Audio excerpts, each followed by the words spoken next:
Bienvenidos a este Ateneo de Clínica Roca sobre pie diabético. Mi nombre es Adriana Rodríguez, soy especialista en clínica médica y diabetes. Y bueno, como introduje recién, la idea es hablar sobre pie diabético. Como es un tema bastante extenso, por ahí vamos a ir como tratando de avanzar sobre algunos puntos importantes. Una de las cosas que tienen que quedar claro es qué es pie diabético. El pie diabético es toda lesión que ocurre en una persona con diabetes del tobillo hacia abajo. Eso es importante porque muchas veces los pacientes consultan con otro tipo de lesiones, por ejemplo estas, que son muy comunes en personas con diabetes, pero son supramaleolares, ¿sí? Por ejemplo la de arriba a la derecha o la de abajo, y no es pie diabético. Obviamente nosotros los diabetólogos solemos tratar de ver integralmente al paciente y no significa que no las vamos a tratar o a manejar, pero por definición pie diabético es toda lesión que ocurre por debajo del moléolo, ¿sí? Respecto a la magnitud del problema, es muy importante, pero ¿por qué? Porque, bueno, primero que nada, el pie diabético es la principal causa de amputación no traumática en el mundo, ¿sí? ¿Y qué hay debajo del... Bueno, ni hablar que después vamos a hablar, pero tiene mucha mortalidad también. Una persona que, por ejemplo, tuvo una amputación tiene un riesgo de morir del 50-70% en los próximos 5 años. O sea, es como que es un marcador de muy mal pronóstico, pero porque ahora cuando veamos patogenia, vamos a entender que en realidad el pie diabético es la consecuencia de múltiples factores etiológicos. Como vemos acá, hay como dos grandes ramas que uno tiene que pensar cuando evalúa un paciente. Una es la rama, yo siempre lo digo así a los pacientes, digo, usted tiene en un pie vasos sanguíneos, huesos y nervios. Y esas estructuras se pueden afectar. La parte de vasos sanguíneos es lo que habló el doctor Winstein en el Ateneo pasado, así que esa parte me parece que quedó muy clara y podemos abocarnos a las otras. Y después el tema de las deformidades óseas, que son muy comunes en los pacientes, muchas veces responden a neuropatía, ya sea sensitiva o motora. En este gráfico que traje acá, la parte de la derecha es la parte de enfermedad arterial periférica, que era lo que nombré recién, un pie isquémico, que puede predisponer a la mala curación de úlceras, bueno, y demás. La parte de neuropatía tenemos 3 tipos, eso lo hablamos también el año pasado: autonómica, sensitiva y motora. Una neuropatía motora que a veces pasa inadvertida si uno no la sabe buscar, se caracteriza por atrofia de los músculos interóseos. Es un pie muy delgado que se ven prácticamente las líneas como si fuese mi mano, se ven los tendones y todos los espacios interóseos se aprecian muy bien deprimidos. Eso produce a su vez adelgazamiento de la almohadilla, el no tener buena inervación motora, produce varias alteraciones en el pie, disminución de la almohadilla plantar, deformaciones, empiezan al tener muy mala almohadilla plantar, que sería esta zona de acá, pero en el pie, los metatarsianos se pueden palpar muy bien las cabezas, y eso predispone a la úlcera, como vamos a ver en unas diapos más adelante. A su vez, la neuropatía sensitiva, que es lo que todos conocemos de la persona con diabetes que tiene menor capacidad de sentir el dolor, la pérdida de la sensibilidad protectora, por ahí llevar una piedra en el zapato horas y no darse cuenta, eso lleva a tener justamente microtraumatismos no advertidos, y eso, digamos, ser uno de los factores precipitantes también de una úlcera. La neuropatía autonómica, no hay que tampoco desmerecerlas, no es solo la cardíaca, la gastroparesia, la disfunción sexual eréctil y todo lo que, y la vejiga neurogénica, perdón. Digo perdón porque la disfunción sexual también tiene un componente vascular muy importante. Como les decía, la neuropatía autonómica es toda la parte visceral, pero a nivel de los pies, que genera la disidrosis, los pacientes que tienen la piel muy seca, esas grietas, esas fisuras, esos pies totalmente resecos en los talones, con callos que se agrietan, y a veces uno le pregunta, ¿transpira usted del cuerpo hacia arriba un montón y de la cintura hacia abajo nada? Eso es típico también de la neuropatía autonómica que se expresa en los pies. Todo esto, bueno, lleva a múltiples alteraciones, entre ellas la peor expresión, que es la artropatía de Charcot, que es como cuando se desvencija todo el pie, se pierden las relaciones articulares y se vence el pie. Bien, entonces dijimos en la patogenia que nos tiene que quedar en claro la parte vascular, ósea y neuropatía de los 3 tipos, sensitiva, autonómica y motora. Lo que es el mal control metabólico es un muy mal compañero para lo que es el pie diabético porque empeora todo, o sea, favorece a la aparición de la úlcera tiene a su vez componentes desencadenantes, precipitantes y agravantes, a su vez la úlcera se puede complicar con infección y gangrena, y esa es la historia natural que nosotros como médicos tenemos que intervenir en todos los niveles, ¿sí? Donde lo encontremos hay que intervenir. Eso genera, bueno, neuropatía autonómica asociada a osteopenia, que cuando el paciente deambula se producen microtraumas repetidos, también hay factores que tienen que ver con cuestiones extrínsecas como el calzado inadecuado y demás, inestabilidad articular y la degeneración y subluxación articular, que genera la artropatía de Charcot, que es, no sé si se aprecia en la radiografía, cómo se pierden todas las estructuras articulares. Ese paciente, por ejemplo, tiene pie cabo, tiene dedos en garra, que tienen esta forma hacia arriba, y se ve cómo el pie no tiene la estructura habitual. Acá se ve mejor lo que es el aumento de las presiones por ejemplo, en esta diapositiva, en la parte de la izquierda, vemos que un pie cabo, es decir, con un arco plantar alterado, lo que sucede es que, no sé si se logra apreciar, que, a ver si lo puedo marcar con el mouse acá, que sobresalen, es como que genera que este ángulo, a su vez genera que las cabezas de los primeros metatarsianos, asociado a la disminución de la almohadilla plantar, se forma un callo. Este callo después puede tener a su vez una hemorragia subqueratósica y cuando se produce la solución de continuidad se descompone la piel y se forma la úlcera. O sea, la úlcera no siempre es de afuera hacia adentro, sino que también es de adentro hacia afuera. Y el tipo de deformidad, ¿por qué es tan importante ver el tipo de pie que tiene nuestro paciente para enseñarle a prevenir? Por ejemplo, si yo sé que tiene un pie cabo, las zonas de mayor presión y de hiperapoyo son estas. Si tiene pie plano, es esta de acá. Ahí tiene que ir a buscar la lesión. El dedo en garra, acá arriba y acá abajo, punta de los dedos y las primeras articulaciones. El famoso juanete o hallux valgus, las zonas de roce están aquí en los costados, entonces ahí es donde yo le digo, fíjese, revísese bien, vea el tipo de calzado porque esas son las zonas en donde vamos a ir a buscar. Bueno, los factores que contribuyen a la presión anómala en el pie, teníamos intrínsecos, que es lo que venimos hablando, prominencias, deformidades, callosidades, y los extrínsecos, el calzado inadecuado, andar descalzo, caídas, accidentes, objetos dentro de los zapatos y a nivel de actividad. Básicamente, bueno, entonces, viendo estos componentes que tiene el pie diabético, una gran aproximación podría ser ver cómo están los pulsos, porque si están presentes descarta la isquemia, se hace la prueba de sensibilidad. Si la sensibilidad está presente, podría ser de etiología infecciosa, si está ausente, neuropática, porque ya estamos haciendo el diagnóstico, y si están ausentes los pulsos, pueden pasar dos cosas, que además coexista la sensibilidad ausente, entonces es neuroisquémica, y si no es isquémica pura. Quiero hacer una salvedad, es muy difícil en un paciente con diabetes ver la etiología isquémica pura. Uno puede ver, y la infecciosa pura también, porque de hecho la neuropatía es la complicación crónica a veces menos pensada, menos buscada, y la más frecuente que se hace a veces al diagnóstico, incluso de pacientes con diabetes tipo 2, y hay estudios de pacientes con glucemias en ayunas alteradas en rango no diabético con neuropatía. Por eso es ideal buscarla incluso en aquellos pacientes que consultan por disglucemia no diabética. Entonces, la etiología neuropática es muy común y la neuroisquémica. Bien, ahí como pueden ver, bueno, estas son todos por definición pie diabético, están todas debajo del maléolo, y como ven hay varias clasificaciones. Básicamente ahora lo que tiene de bueno está la de Texas, la de Wagner, algunas tienen...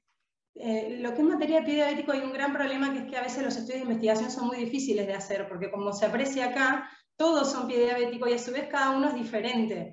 Entonces es muy difícil de hacer estudios validados, pero bueno, las clasificaciones vinieron un poco a ayudar a hacer ciencia en todo esto, y ahora salió este año, 2021, el Comité de la Sociedad Argentina de Pie Diabético sacó una aplicación que permite ingresar o la foto del paciente o los datos, o vamos poniendo la lesión, como dice ahí, ven, no hay lesión, úlcera superficial, profunda, y hacer la clasificación y la estratificación de riesgo. Así que bueno, esa app está disponible.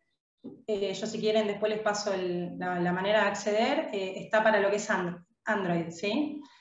Y bueno, como ven, grado 0 no hay lesión, grado 1 son úlceras superficiales que afectan solo el espesor de la piel, las profundas piel, tejido cerebral subcutáneo, ligamentos y tendones, la profunda afecta al hueso, la gangrena, bueno, limitada es en una parte del pie o de los dedos, y la extensa afecta todo el pie y tiene repercusión sistémica.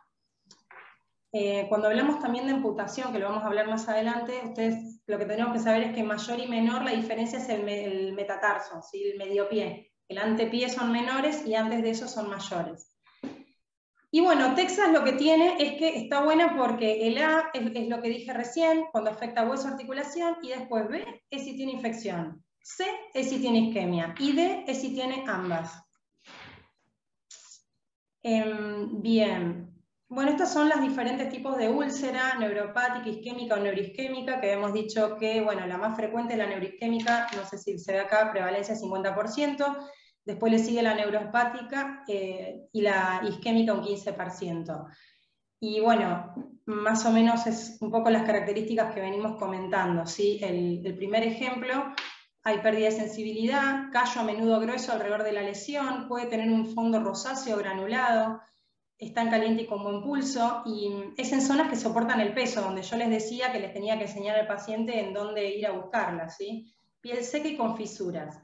La isquémica, bueno, es dolorosa, la necrosis es común, tiene un lecho pálido, descamado, frío, pulso ausente. Otra cosa que por ahí no dije que es importante es la ausencia del vello en esta zona. Vieron que tenemos vello que es normal, salvo que el paciente se lo quite, indica también una mala circulación distal. Y la localización, ¿sí? No es en las zonas de apoyo, la isquémica es en las puntas de los dedos. Y una característica del retraso en la cicatrización. Y la neuroisquémica, bueno, tiene componentes de ambos, a veces puede ser dudosa o difícil, pero básicamente cuando vayamos a tratamiento vamos a ver que se abordan todos los tópicos igual. Bien, lo primero que tenemos que ver es lo de siempre, que la infección no amenace la extremidad, que es cuando tiene menos de 2 centímetros, no hay toxicidad sistémica y se puede hacer ambulatorio el cuidado. Esto es muy común cuando uno revisa un pie.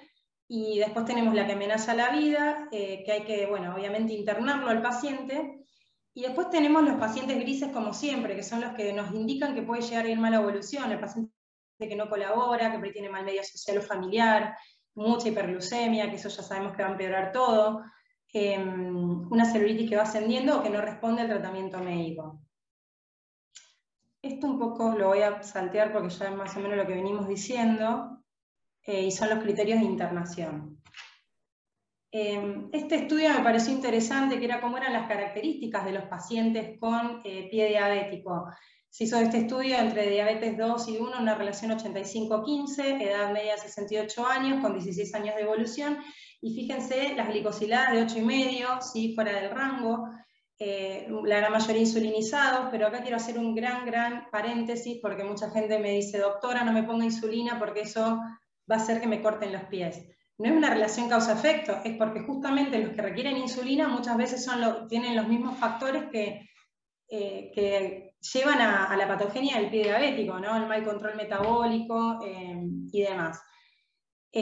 Bueno, mucha coexistencia con la hipertensión, retinopatía diabética, o sea, la complicación esta no llega sola, generalmente llega con sus hermanas, con la micro o la macroangiopatía. Cardiopatía isquémica 30-40%. Cuando yo hablé de mortalidad, que dije que los pacientes tenían más mortalidad, es justamente a expensas de patología cardiovascular. Bueno, nefropatía, fumadores activos, enfermedad arterial periférica, neuropatía y algún grado de discapacidad. Bueno, acá viene entonces cómo integramos todos estos conceptos que acabamos de decir en la práctica ambulatoria. Bueno, hay que saber que las ciudades se organizan, ¿no? En torno a esto, y más o menos para conformar lo que se llama un equipo de pie, porque hay varios tipos de niveles de asistencia. Tenemos la atención primaria, después tenemos la atención especializada en unidades de pie o hospitales que se dedican exclusivamente a pie, pero bueno, hay que tener en mente que ya con que se unan 2 o 3 profesionales, donde la podóloga es casi la piedra angular o la que no puede faltar, podemos decir que se arma un equipo de pie. Y bueno, hacer exploración clínica, monofilamento, Vamos a ver ahora algunos estudios, pero bueno, lo que sí quiero que quede claro es que el estudio de electrofisiológico se usa solo en investigación, o sea, para hacer el diagnóstico de neuropatía no necesitamos esos estudios, y con algunas técnicas que se pueden hacer en el consultorio sencillamente ya se hace el diagnóstico.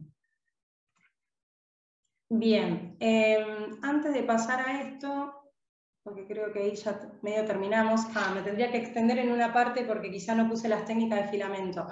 Cuando llega el paciente, como decía, lo primero es desnudarle el pie, recostarlo y con los pies desnudos hacer la exploración. En lo que es la inspección, eso, miramos los interóseos, en la palpación palpamos los pulsos, las almohadillas plantares, si se palpan las cabezas de los metatarsianos, le buscamos úlceras, fisuras, si tiene callosidades, zona de hiperkeratosis, y también el tipo de pie, si es griego, egipcio, romano. El romano es ese pie que es como cuadradito, todos los dedos en escalerita. El egipcio es cuando el dedo más grande sobresale al resto. Y cuando el segundo es más grande que los otros, no sé si han visto ese tipo de pies, es griego. Saber el tipo de pie también nos ayuda a enseñarle al paciente, ¿no? O sea, las zonas en donde pueden producirse los roces y a elegir el tipo de calzado. La exploración clínica hay 4 maniobras básicas. Una es el monofilamento, que bueno, a veces podemos o no tenerlo disponible, pero es de relativo sencillo acceso, que es como una tanza que ejerce una presión determinada y se hace en 3 de esos puntos, la base del primero, del quinto y del hallux. Y lo mismo se hace con la siguiente prueba, que es bueno, yo le llamo el pincho toco, pero en realidad es con el martillito de reflejo en la parte esa que se desenrosque, que tiene un pinche. En esos mismos puntos pinchamos y tocamos y vamos preguntando, ¿toco o no toco? ¿Siente o no siente? Y ahí obviamente clasifico 0, 1, 2, si siente en un punto, o sea, si no siente, si la prueba es normal es 0, 2 si tiene todo alterado y 1 si tiene alguna de las pruebas alteradas, y eso se hace tanto para pie derecho como para pie izquierdo. Después también con algodones, ver la sensibilidad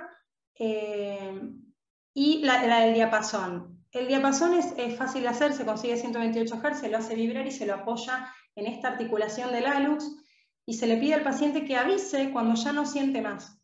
Y si la prueba es mayor a 7 segundos, o sea, la diferencia entre lo que yo percibo y lo que él percibe, la prueba es positiva.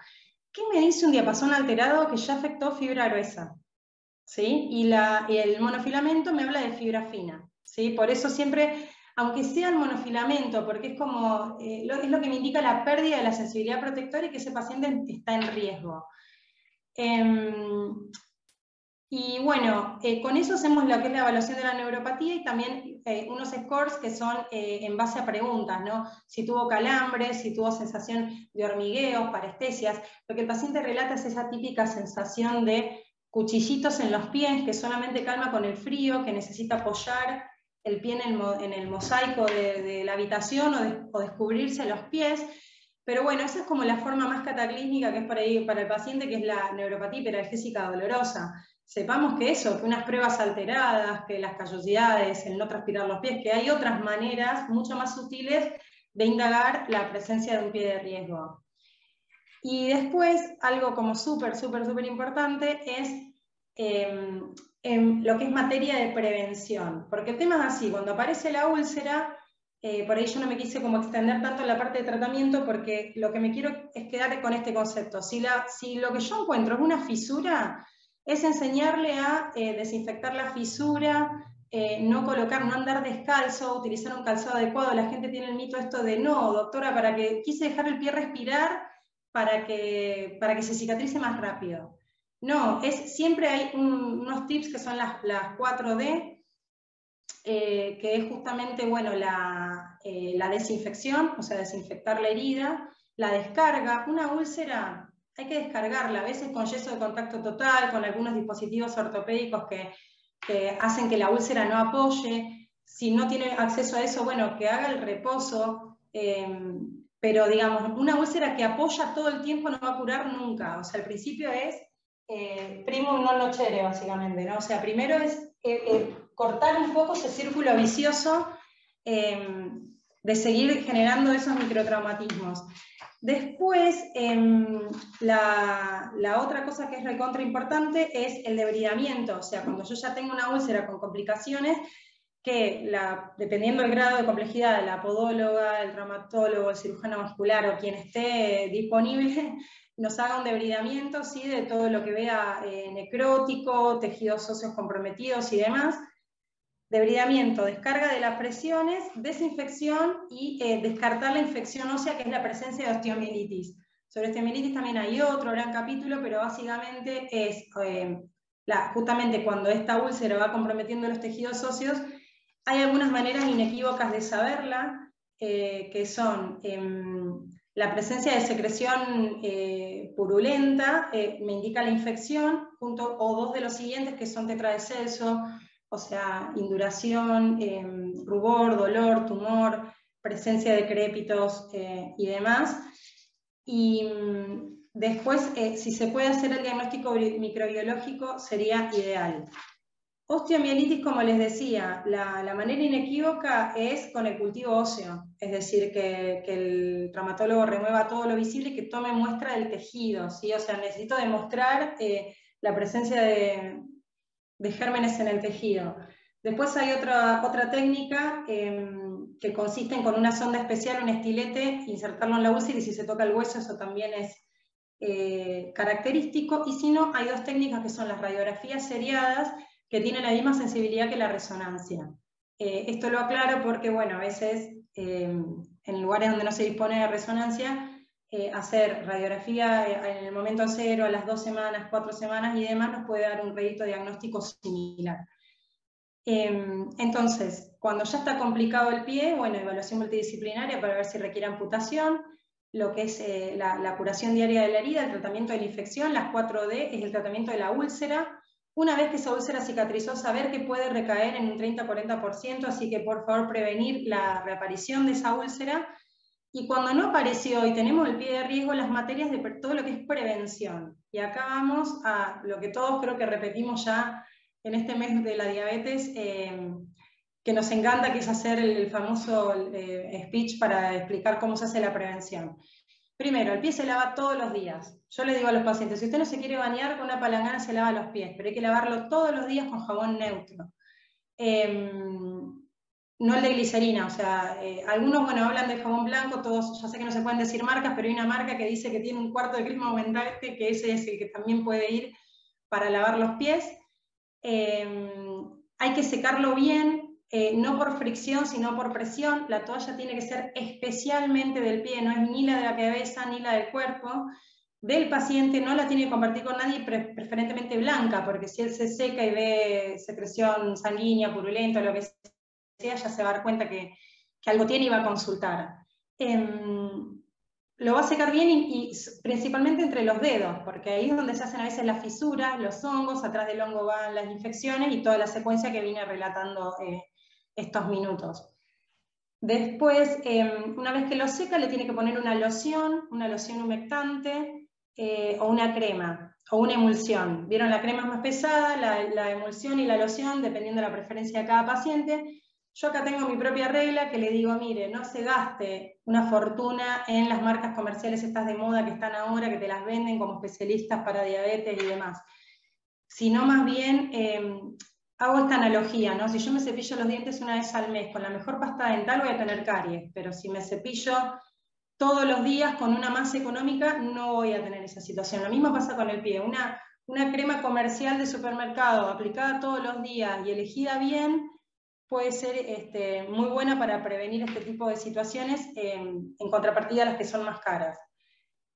Una vez que le pone la crema, medias, las medias evitar lo que es nylon, esas medias que hacen transpirar, porque esas fomentan mucho la humedad, tiene que ser algodón, los elásticos tienen que estar agrandados, no dejar marcas, se dice incluso que las costuras deberían estar hacia afuera, sobre todo en los pacientes de mucho riesgo, y cuando va a elegir el calzado, tiene que tener ciertas características, como está acá, una puntera ancha, o sea, los estiletos, a mí me encantan, pero yo le digo a las mujeres diabéticas, por favor, para una fiesta, algo de vez en cuando, y aún así te llevas otro calzado en la cartera, pero el calzado todos los días tiene que ser ancho, ¿sí?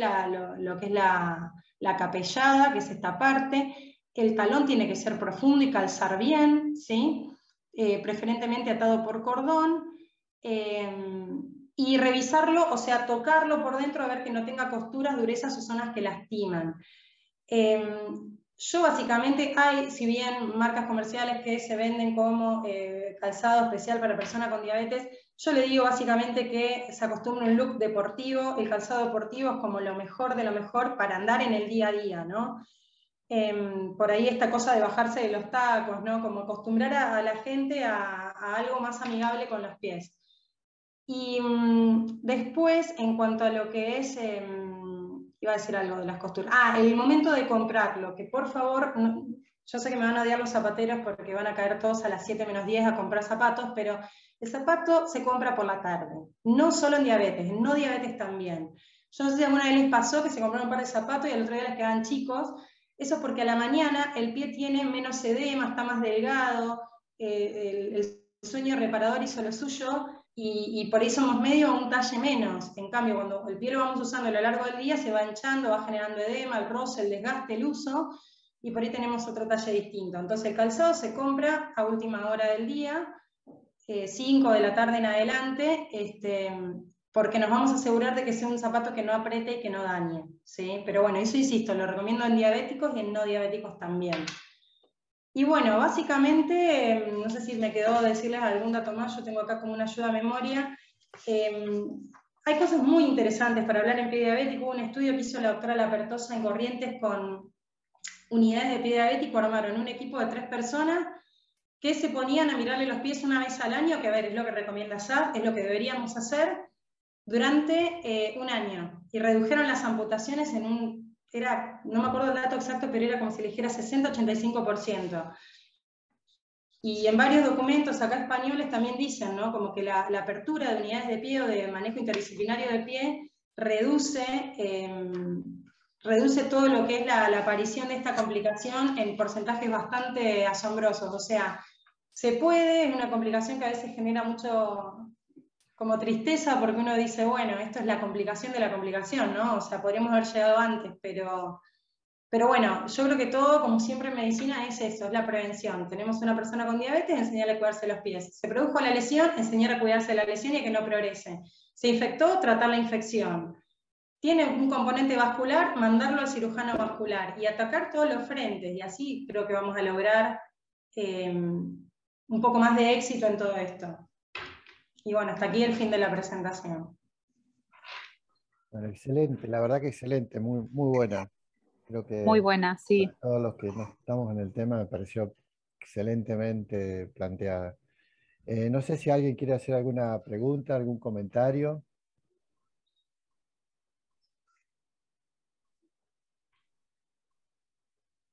Bueno, mientras van pensando, yo te digo, vos hablaste en un momento de disglucemia no diabética.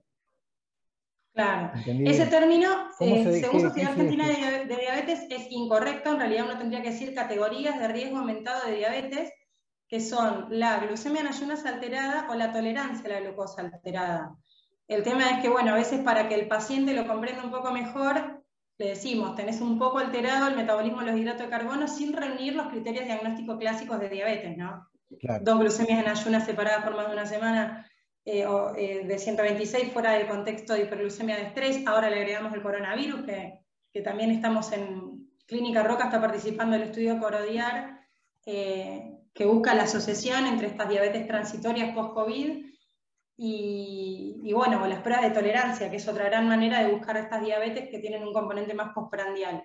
Pero en estos pacientes hay estudios de investigación donde se reporta la neuropatía, es tremendo. Así que hay que salir y buscarla. Bien.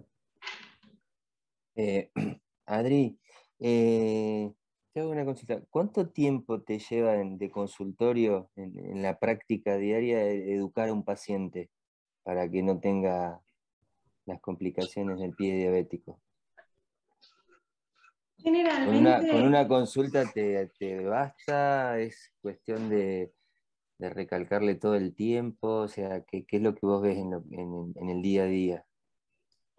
es una muy buena pregunta porque hay varias maneras. De hecho, hay una diabetóloga muy prestigiosa en pie diabético que acá en Neuquén, del capítulo Comahue, que ella en muchas de sus charlas habla del examen de los 3 minutos. ni siquiera usa el filamento, les toca así. O sea, es mucho más sencillo y requiere menos instrumental. El tema es que no es solo los 3 minutos, porque es esto, ¿no? Es bueno, ¿yo qué hago después con esa información? Si tiene neuropatía, ya hemos hablado que el ácido tióxico era lo único que atacaba la patogenia. El tratamiento de las úlceras, si es ambulatorio, es interno, es tanto para ver que en general nosotros tenemos un año desde que tomamos contacto con un paciente hasta el siguiente año para hacer en algún momento de las consultas que el paciente venga, el examen del pie diabético hay que hacerlo. Yo por ahí a veces me pasa que por ahí, por ejemplo, el doctor Sinai lo hace en la entrevista de primera vez. Él, así como los ve, le dice acuéstese con los pies desnudos y le hace, aunque sea las 4 maniobras de diapasón, filamento, que esas son relativamente rápidas. ¿Por qué? Porque él dice que les genera un impacto psicológico, que vos llegás al diabetólogo por primera vez y te revisó los pies y ya decís, apa, esto es una práctica que habría que hacer con frecuencia. Y a veces los pacientes te dicen, no, tengo diabetólogo hace muchos años y no me han hecho pruebas específicas, ¿sí? Yo lo que hago la primera vez, como a veces no me da el tiempo, entre que pregunto los antecedentes personales, medicación habitual, por qué vino, y todo, por ahí en la segunda consulta, donde ya logré algunos objetivos glucémicos, y ya como que lo saqué del incendio, ahí le digo, bueno, hoy ya que estamos con tiempo podríamos revisar los pies. Otra práctica que me enseñó un profesor era siempre avisarle al paciente que le vamos a revisar los pies porque algunos sienten vergüenza o vienen de correr y siempre preguntar eso y por ahí decirle, bueno, mira, ya estamos en la segunda consulta, la que viene, venite preparado para que te revise los pies.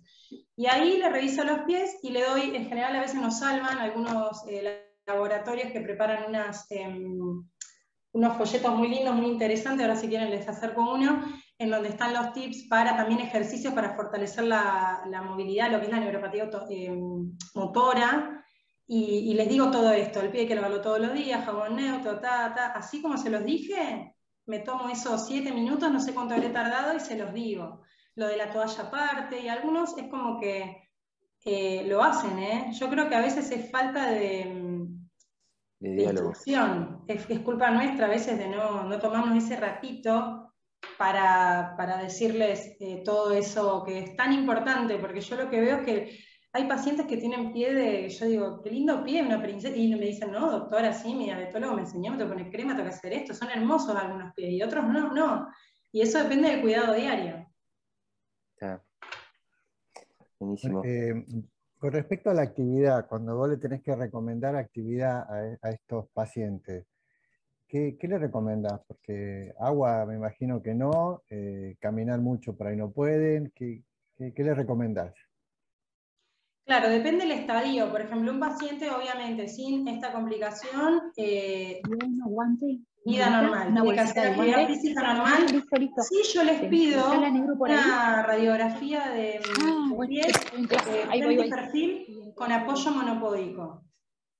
Porque ahí, en las clínicas que trabajamos, me informan si tiene pie cao, si tiene pie plano, qué sé yo. Si tiene mucha deformidad ósea, yo se los mando en Cipolletti, hay un lugar que se llama Europié, y acá hay 3 o 4 kinesiólogos que hacen el famoso estudio de la pisada, no sé si lo vieron, ese que apoyan sobre una vitrina y te dicen los puntos de hiperapoyo. Sí. Y les pido que por favor se hagan unas plantillas a medida para que puedan hacer actividad física normal. El paciente que ya está con la úlcera tiene que usar lo que es tren superior, porque necesita la descarga. Después hay unos, los yesos de contacto total se usan poco, pero cuando no nos queda otra, que no hay manera de que la úlcera cicatrice, que uno ve que la cosa va mal, le habla al traumatólogo y le dice, mira, en este paciente no hay manera que descargue la articulación, porque algunos son muy activos, no quieren saber nada, entonces, nada, tren superior solamente, o sea... Algo siempre hay que hacer, hay también muchas clases sobre actividad física y diabetes en donde dicen, por favor, dejen de proscribir la actividad física, que es súper saludable, y que se haga lo que se pueda. Claro. Después, aún cuando está con la complicación, digamos. Pero eso, tren superior, porque la úlcera tiene que tener descarga. Si no tiene descarga, no cura bien. Ese es el tema. Y después, respecto a antibióticos, bueno, Lali, siempre digo lo mismo, si algún día nos vas a matar, que nos mate, pero... hay como esquemas que ya están estandarizados. Si la úlcera es leve, algo que cubra cocos positivos, con un Optamox andaríamos bien. Si es moderada y la voy a tratar ambulatorio, yo a veces le doy Optamox Clinda. Si hay que internarlo, los esquemas que usamos en la clínica son los correctos, o según estuve repasando y leyendo. Y a veces la indicación es el tratamiento parenteral, porque no queda otra y se tiene que internar. Un paciente que tiene una úlcera y vos empezás con tratamiento antibiótico, ¿cuál es el momento en el que por ahí ya te pones en contacto con no sé, con el vascular o con quien sea para ver si puedes seguir con tratamiento médico o avanzás a algún otro tratamiento? Claro, en realidad cuando yo hago la historia clínica del pie diabético, ya antes de que venga ese día le pido un ecodoppler de miembros inferiores, como dijo Javier, que eso nos da mucha Claro, info. por eso. Entonces, cuando yo hago el screening de complicaciones crónicas, te conozco en el consultorio, te pido electrocardioergometría, fondo de ojo, ecografía abdominal para ver la esteatosis, que eso viste que está tan de moda ahora, esteatosis y diabetes, y un ecodoppler de miembros inferiores y una plaquita de pie con apoyo monopódico. Todo eso se va al paciente, me debe odiar en 500 idiomas, o a veces si veo que la familia no se desenvuelve muy bien, priorizo, digo, bueno, no, el pie es una urgencia, vamos con el Doppler primero. Y si el Doppler es patológico, es decir, onda monofásica, ausencia de pulso o bifásica, yo ya los mando con Javier o con el doctor Mejewech para que intenten hacer la revascularización. O sea, es del momento uno, yo no espero la úlcera. Al vascular, con Doppler alterado, sin pulsos, va seguro. Y después la curación de la úlcera, chicos, hay unas cosas divinas que uno lee, pero es recontra difícil. Por ejemplo, la colagenasa, el Iruxol. Yo he escuchado de pacientes que está re buena esas cosas, pero si vos la tenés que poner dentro de la úlcera, porque hay cosas que te maceran el tejido alrededor. Entonces, si vos usás, que de hecho se receta hasta por PAMI el Iruxol, si vos lo aplicás mal, le podés lastimar toda la pierna con colagenasa. Entonces yo a veces digo, bueno, por ahí es mejor, bueno, prevenir ni hablar, pero si tenés la úlcera ya establecida y no tiene signos de infección, el lecho está limpio, qué sé yo, que todos los días la lave, la desinfecte. Dato importante de color, los antisépticos son todos citotóxicos, así que la iodopovidona es la más indicada, ¿sí? O sea, Pervinox, bueno, sí, dije marca, no importa. Pervinox, ocluir eso, y después, cuando la úlcera son esas que supuran, vieron, es re difícil hacer el balance, porque cuando uno lee toda la parte de citoquinas, y esto es re interesante, porque la úlcera no tiene que estar ni súper seca ni súper húmeda, porque si no, no cura. Es como un fino equilibrio. Y algo que yo hice, que es como una trampa, porque descubrí que hay acá en Roca hay un metronidazol en gel, que tiene un laboratorio X. Entonces, con el gel logro esa humedad, y a su vez tiene metronidazol, que es otra de las D de la desinfección. Y le digo que ahí arriba le ponga que no usen gasa, sino, o sea, todo hipoalergénico, ¿no? El paciente con diabetes, porque a veces la piel es muy, muy sencilla. Y con eso andan bien. Y cuando se me va de las manos, pido ayuda, obviamente. Pido que me debriden, interno, o sea, porque acá me parece que el problema es cuanto experto encuentres en pie, que yo lejos de serlo, porque yo creo que soy muy buena en todos los pasos anteriores, pero en la complicación es más jodido. Todo lo que lees es todo interdisciplina, interdisciplina, interdisciplina. O sea, no quedarse con el paciente porque no, porque a veces necesitas esto, un debridamiento, que te manden a cultivo, que lo vea la infectóloga, que lo vea el vascular. Entonces, de hecho, hasta están descritos en estudios que he leído acá del primer mundo que se ve que a nosotros no solo nos pasa esto de que el ambulatorio tarda mucho. Entonces decía de internación para agilizar las múltiples interconsultas. O sea, no somos los únicos que lo hacemos, eso me dejó tranquila. Las consultas especializadas en otros lugares, yo estuve en un lugar en Madrid haciendo reumatología y las consultas al especialista tardaban 3 o 4 meses desde que se generaban. Así que no, claro. no Y estaba después exento. hay muchos datos que yo no se los tiré porque creo que ustedes de manera intuitiva lo saben. Por ejemplo, acá leí uno del perfil psicosocial del paciente con pie diabético. Y digo, ay, es cierto, no lo había leído, pero vieron que son pacientes que a veces como abandonados, con depresión, que tienen poco acceso a la salud, a veces por fallas cognitivas, ¿no? Con mal medio social, o sea, y digo, claro, calidad de vida, todo lo que es impacto, hay estudios muy lindos, y también otra cosa que es recontraimportante, ¿no? El control glucémico, urgente, o sea, ¿cómo voy a curar una úlcera con 10, 12 de hemoglobina glicosilada? La sangre está dulcísima, digamos, no hay manera. Y después, yo obviamente antes de preparar me vi el Ateneo de Javier, me pareció súper excelente todo esto de atacar todos los frentes, estatinas, aspirinas, cilostazo. Pasa que el paciente está polimedicado y a veces no quiere saber nada y vos tenés que andar como ahí eligiendo qué hacer. Pero bueno, el pie en prevención es más lindo, en la úlcera también, porque el paciente está asustado y hace todo lo que le decís, no anda descalzo, todo. Y el pie complicado es el más difícil y yo creo que ahí es la clave, es no tener la soberbia o sea, la interdisciplina sí o sí. Bien. Bueno, te diría muchas gracias. Ha sido el último Ateneo del año. Gracias a los que... No, qué presión, ¿en serio?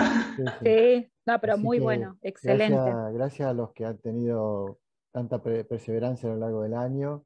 Y bueno, ya pensaremos para el año que viene cómo lo encaramos, pero básicamente la idea es continuar con esto de alguna manera. Así que, de verdad, muchas Sí, gracias. vale la pena.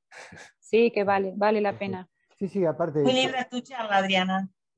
La verdad Ay, es que gracias. creo que hay Yo que estaba seguir. nerviosa porque digo, ¿hasta dónde? ¿No? O sea, siempre sentís que te falta algo decir, pero bueno, creo que con este pantallazo, No, está muy Bien bien. y muy todo clara, como muy que- clara. Yo creo que Excelente. el desafío me parece que siempre uno lo tiene para que la gente que no hace la especialidad entienda. Claro, Y cuando eso se logra, está bueno. sí. Sí, de hecho a mí me parece que hay algo que está bueno ayer, que es como derribar los mitos, ¿no? Esto de que, bueno, de que el pie se cura al aire, de que, aunque sea arrancar por eso, con que algún médico, yo creo que todos los que estamos acá somos como un poco meternos en múltiples cosas. Yo he hablado con Amancay y le digo, Amancay, ¿a vos te da el tiempo para hacer todo? Porque yo encima a veces trabajo con una oncóloga al lado que me dice, te vi que no le pediste el screening de cáncer de mama a las que tienen más de 35 con factores de... ¿Viste cuando decís, me voy a volver loca? Porque no doy abasto. Mientras le pidas la ecografía hepática, Claro, yo tengo al Claro. hepatólogo al lado. Yo tengo al hepatólogo. No, y hablábamos con Amancay, que no nos dan los tiempos. Yo en un futuro les juro, chicos, que voy a desarrollar una checklist en donde digo, bueno, le pedí la eco, sí, le pedí la mamo, y bueno, y de última ponerlo en la sala de espera. Hay que desarrollar alguna manera de que el paciente nos dé una mano en eso, ¿no? De que se empodere y diga, bueno, le voy a pedir yo. Yo sueño con ese día. Y puede ser. hay que intentarlo. Sí, Bueno, muchas gracias a todos y Bueno. seguiremos en contacto. Gracias Bueno. a vos, Dale, Roberto, gracias. por este espacio. Sí. Gracias de verdad, la verdad que los Ateneos re lindo, la edición también, y creo que este año nos permitió a todos los que por HB no podemos estar por factores laborales y demás, poder verlos desde la web y desde una manera tan fácil de ubicar. Vos pones YouTube Clínica Roca, eso me parece genial. La verdad que un aplauso de pie a los que lo pensaron. Héctor Mazzini, eso, Eh, la verdad es Muy Director. bueno, excelente. bueno, Bueno, muchas besos. gracias.